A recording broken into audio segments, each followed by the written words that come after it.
হবে, আপনাদের ছেলে মেয়েদের যখন ডায়েরি দেওয়া হবে, পড়া দেওয়া হবে, পাঠ দেওয়া হবে, এটা আপনারা মায়েরা একটু গুরুত্ব দিয়ে আপনাদের ছেলে মেয়েদের পড়াটা খোঁজখবর নেবেন। এবং আপনাদের ছেলে মেয়েদেরকে যে সমস্ত শিক্ষকরা প্রাইভেট পড়ায় তাদের সাথে নিয়মিত যোগাযোগ করে তাদের কাছে খোঁজখবর নিয়ে আপনাদের ছেলে মেয়েদের লেখাপড়ার মান উন্নয়নের জন্য প্রতিনিয়ত চেষ্টা করবেন। যদি চেষ্টা করেন তারা নিশ্চয়ই আপনার ছেলে মেয়েরা ভালো রেজাল্ট করবে ইনশাআল্লাহ। আর যদি ভালো করে তাহলে এই দেশের আমাদের দেশের অনেক কল্যাণ হবে।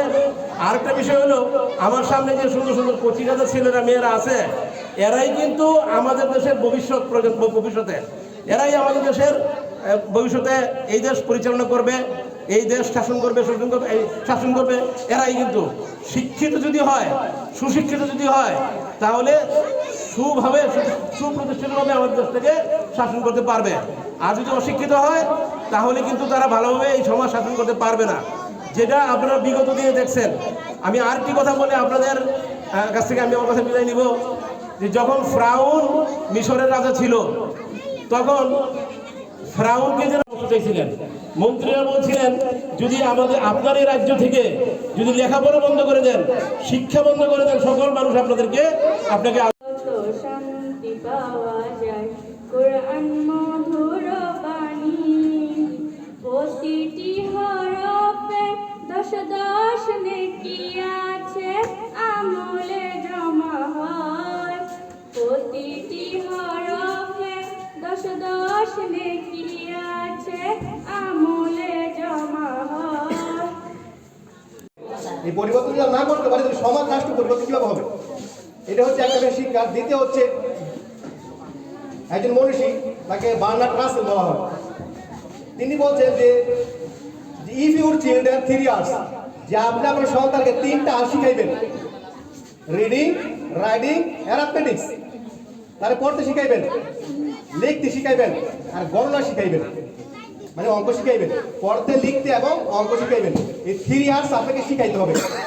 যদি আপনি চতুর্থ আর না শিখান, যদি আমি একটা আর আছে 3 ইয়ার্স শিখাইবেন, চতুর্থ আর আছে যদি সেটা না শিখান, শিখাইতে হবে। এটা হচ্ছে কি, রিলিজিয়ান, তাহলে ধর্ম শিক্ষা দিবেন। যদি আপনি তার ধর্ম শিক্ষা না দেন, ইসলামের শিক্ষা না দেন, নৈতিকতা শিক্ষা না দেন, তার পরিবর্তনের শিক্ষা না দেন, তাইলে আপনি অপেক্ষা করেন, সেটা হচ্ছে কি 5th আর, তাইলে আপনার সন্তান হবে রাস্কেল, অভদ্র হবে, দুশ্চরিত্র হবে।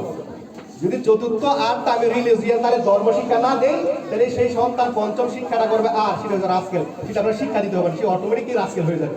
হচ্ছে তো আমাদের সমাজে রাস্কেলেরা। দেখেন কোচদের কিশোর গ্যাংয়ের কি অবস্থা, গ্রুপের কি অবস্থা, কোথায় হইলে মারামারি, একজনে মাইরা ফেলাইছে, একজনে নিয়ে গেছে গা, টাকা, এটা খেলাধুলা, বিভিন্ন জিনিস নিয়ে মারামারি। তার মানে হচ্ছে তার ভিতরে নৈতিকতা, সেই শিক্ষা না থাকার কারণে সে রাস্কেলে পরিণত হচ্ছে আমাদের সমাজের ছেলেরা। এই জন্য আমরা শিক্ষা গ্রহণ করার ক্ষেত্রে আমাদের এটা মাথায় রাখতে হবে, আমার সন্তান যাই শিখুক না কেন, তো শিক্ষার মধ্যে আমাকে অবশ্যই কি ধর্ম শিক্ষার একটা বড় নৈতিকতা, এই শিক্ষাটা আমার কাছে রাখতে হবে। আর সেই শিক্ষাটা আমরা দেওয়ার চেষ্টা করতেছি। যদি আমাদের 5ম শ্রেণীতে হয়, কারণ বাচ্চারা ছোট, কিন্তু আপনি যদি চিন্তা করেন যে আপনার বাচ্চা কি শিখছে, আপনি যদি খোঁজ নেন যে আপনার বাচ্চা পেলে শ্রেণীতে যা শিখছে, অন্য স্কুলের বাচ্চারা পেলে তাই শিখছে, কিন্তু